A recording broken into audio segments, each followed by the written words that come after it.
cumprir a Constituição Federal, a Constituição Estadual e a Lei Orgânica Municipal, observar a lei, promover o bem geral do município e exercer o cargo sob a inspiração da democracia, da legitimidade e da legalidade.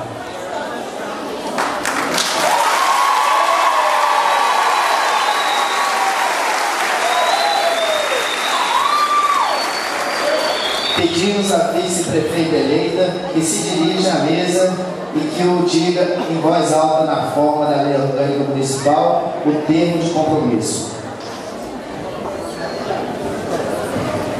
Prometo cumprir a Constituição Federal, a Constituição Estadual e a Lei Orgânica Municipal, observar as leis, promover o bem geral dos munícipes e exercer o cargo sob a inspiração da democracia, da legitimidade e da legalidade.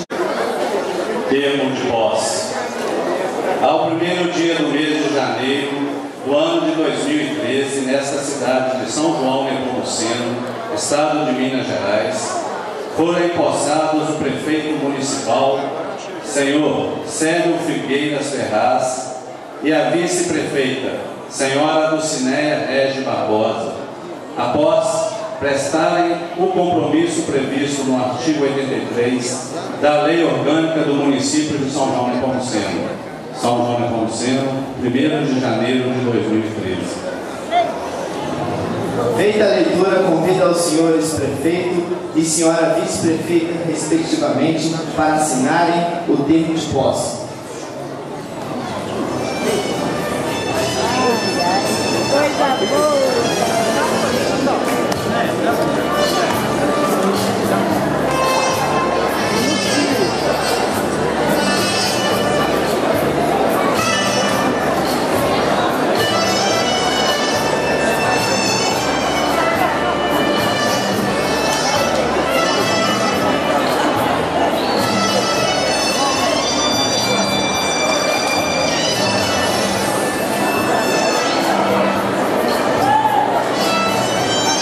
Neste momento assinado o livro de posse, solenemente declaro e proclamo empossados o senhor Célio Figueira Ferraz, e a senhora